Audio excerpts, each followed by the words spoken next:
What is up, guys? It's McMahon Chief Fan here, and today I'm going to do my first top 10 list. Now, I know a lot of people have done this over and over again, but I want to give my input on it. So, my first top 10 list, my top 10 all-time favorite graphic novels. Now, it has to be something I've completely read, or at least caught up with, or at least caught up in trade. Because one of them technically has a few single issues out, but I've caught up with all the trades that are out. So anyway, let's get started. And also, manga counts. Seriously, everybody keeps saying, oh, you must be doing only comic books. There's manga in this list. There's manga in this list. So anyway, I'm not going to ramble on anymore. Let's get into it. Number 10 is Scott Snyder's Batman, and the New 52 run Batman. This is unbelievable. When I first sat down, this was one of the first Batman books I've ever read, and when I sat down, I could not put this down. It was so good and so fantastic. Scott Snyder is hands down one of my favorites, if not my favorite Batman writer of all time.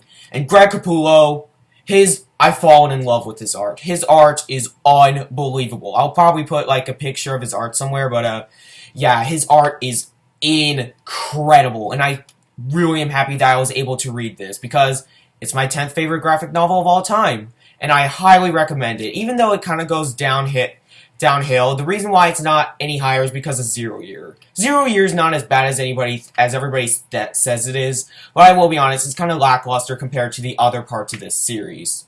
But, from what I've read, it's absolutely fantastic. Now, number 9, really everybody has this in like their top 5 now. Everybody's like, oh my goodness, this is the greatest comic of all time. I wouldn't go this far, but it is fantastic. That's why it's number 9 on this list. But still, it could have been... I can't really say it could have been better because it definitely lives up to its full potential. But I don't think it had the full potential that I think most people saw. And that is Saga. Now, don't get me wrong.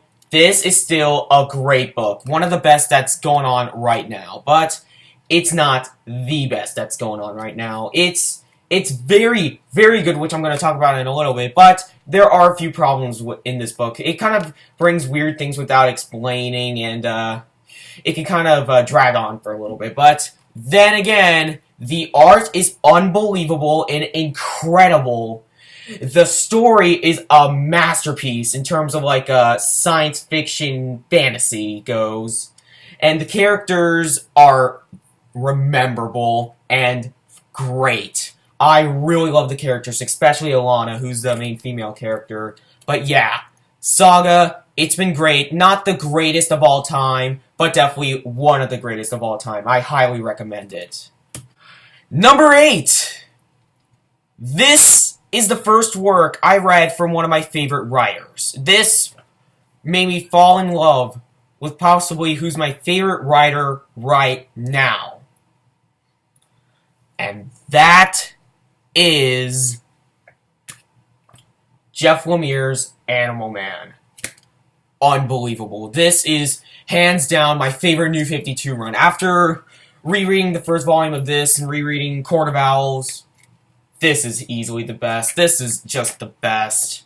The art isn't the greatest of all time, but it's definitely really good, and it does the job. The story is a masterpiece. The story is unbelievable in this. This is why I love Jeff Lemire so much. He brings such great stories. In fact, incredible and masterpiece stories. And the character, I love Animal Man now. I like Grant Morrison's run a lot, but this is even better in my opinion. It has great writing, great pacing, great art. It's just great. Number 7 is my all-time favorite Batman book. And for Batman, this is... And you may think, oh, but Batman's your favorite character. Why is this book only at number 7? Well, that's because I just think there's 6 other graphic novels I think are better. I think even though Batman's my favorite character, there are some indie comics or manga that I think does the job better. But still, this is a masterpiece. You're going to hear that word a lot. Masterpiece. And that is Batman the Black Mirror. This is why I love Scott Snyder. This is Scott Snyder's first Batman story from what I've heard. And at first I was kind of confused because Dick Grayson was Batman. And like I said, I read this early in my Batman career, but when I heard that Dick Grayson was Batman, I'm like, I gotta give this a try. And thank goodness I did. It's a masterpiece. I don't care if I'm overusing that word. It's a masterpiece. Incredible. Fantastic. All these words you could possibly say. Jock is the artist on this, and he does a brilliant job with the art. I love it. And the story, while it does kind of exclude Bruce Wayne, who's we all know is Batman, it's still fantastic. And for a Batman story without the real Batman, it kind of seems difficult on why it's my favorite. I think I have to reread this. I haven't read it in a long time, but from what I remember, it is unbelievable. Just a fantastic book for a fantastic character. Number 6 is a manga, and it's the first manga I've ever read. Okay, if you watch my manga collection video, I pretty much spoiled it. Attack on Titan. I love this series. I don't care if anybody says, oh, it's overrated and stuff. I love this series. The story is a masterpiece, and it's pretty much, it has great commentary on itself. Like, well, how would humans actually react when the world's coming to an end? Or what would happen if we were almost at the end? Would we take advantage of it, or would we take disadvantages from it? And it does both sides with this. And the characters are really good, but the one that stands out, or two that stands out, is Mikasa and Levi. You know how in my Fullmetal Alchemist review that I said there's one female character that I prefer over Riza? Mikasa's it. I know, pointing at Aaron, but whatever. Mikasa is unbelievable. She's an unbelievable character. Probably my second favorite character, or maybe third favorite character when you include L from Death Note. But she's unbelievable. I don't care if I'm using that word as well. I keep using unbelievable. It just rolls off the tongue very well.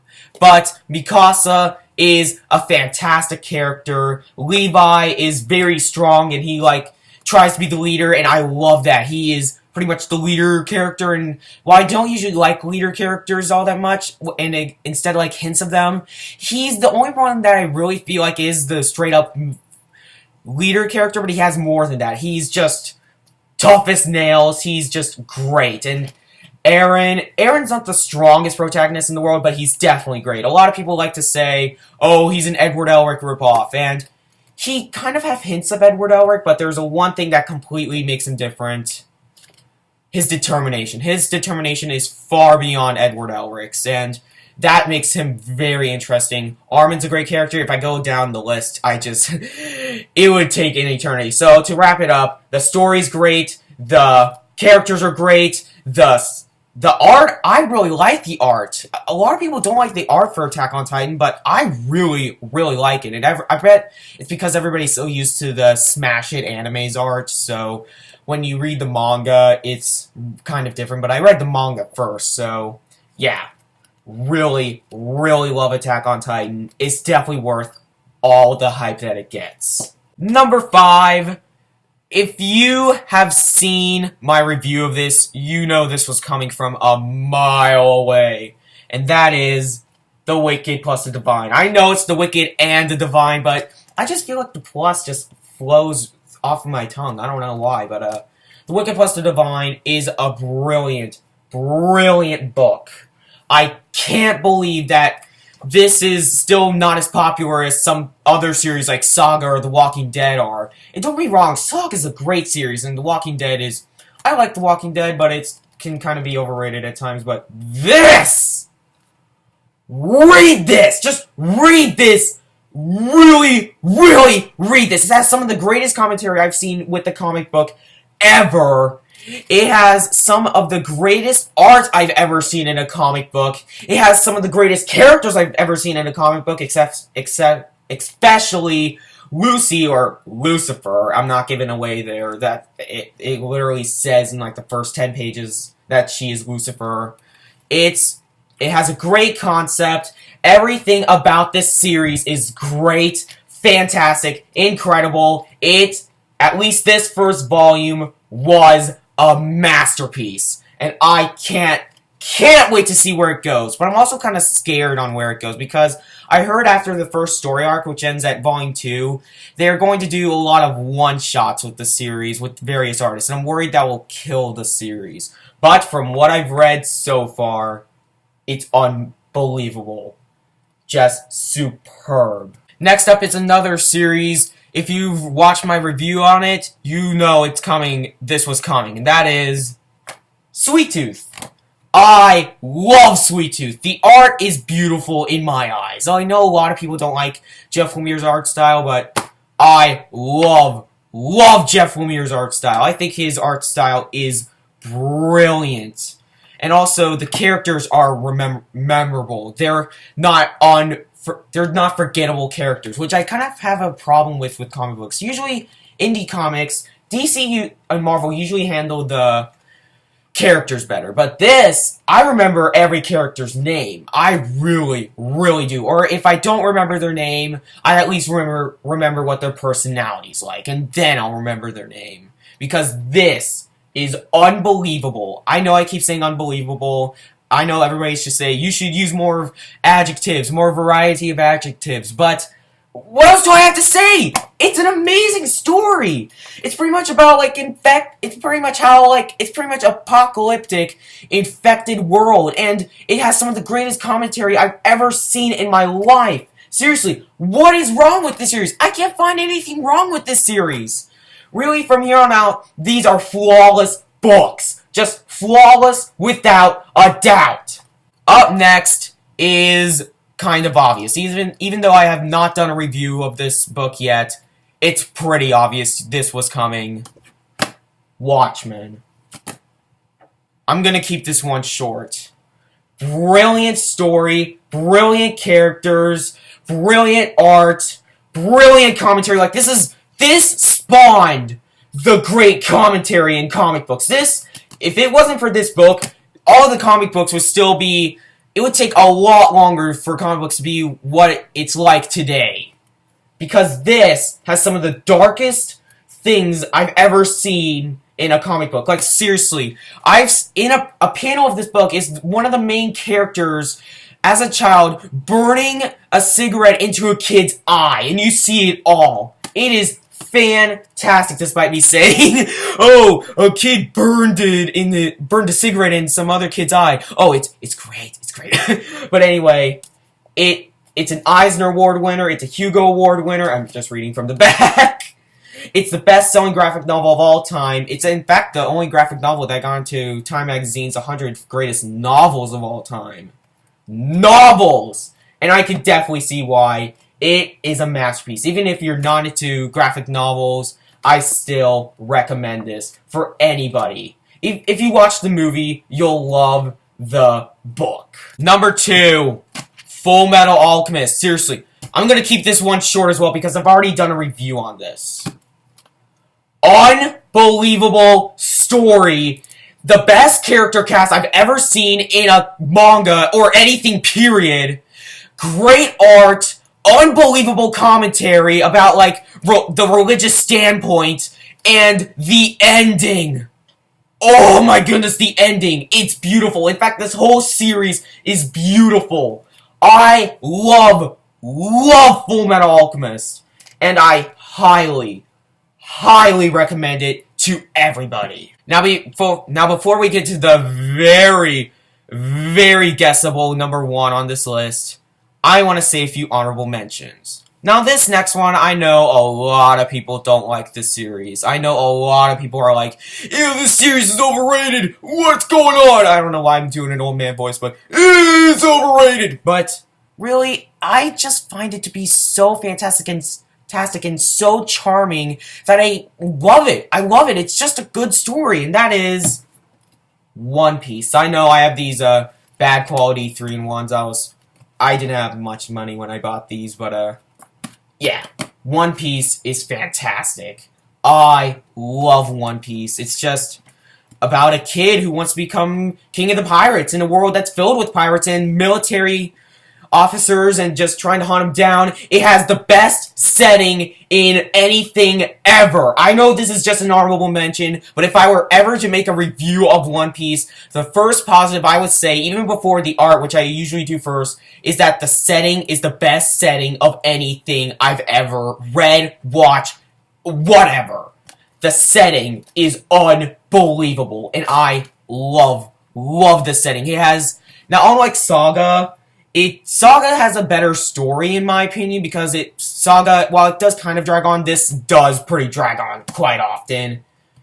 The weird stuff that you find in this series is more well structured than in Saga. Saga just kind of throws it at you and has a little bit of explanation, but tries to build up on that explanation to be something bigger.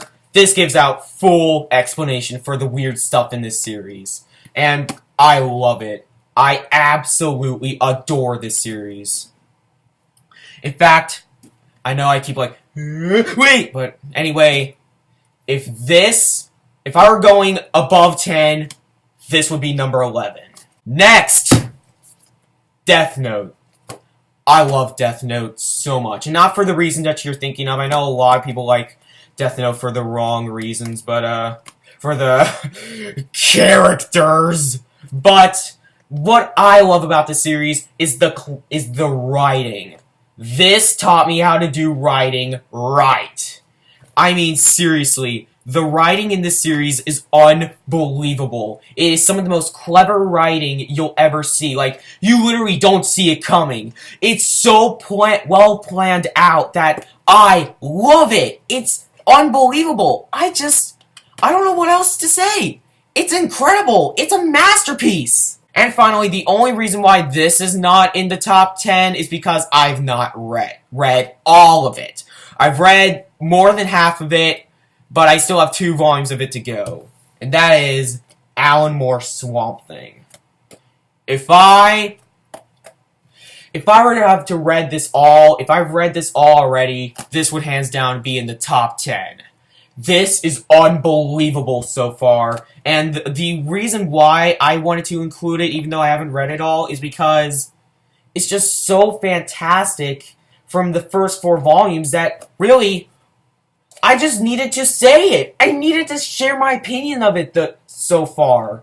It is unbelievable, and you know how in my graphic novel collection, I said, I'm worried that this series will go downhill?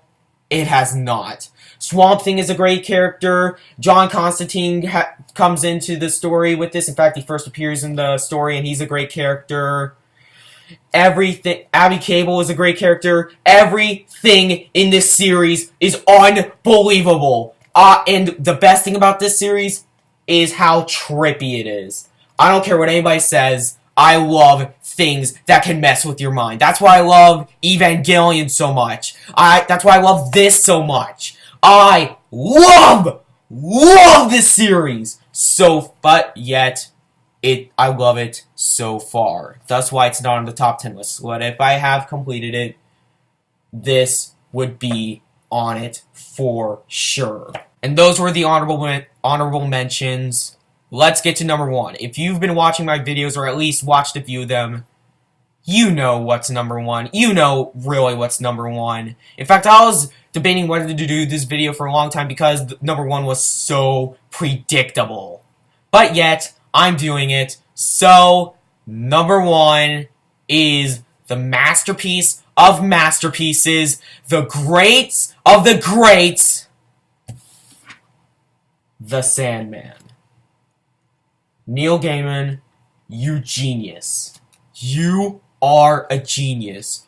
You took a B-list series from like the 1960s and turned it over on its head and create something magical. And that B-list series, usually B-list series are okay at the least. This one was horrible. But then Neil Gaiman turns it into the best thing I ever read. This is unbelievable.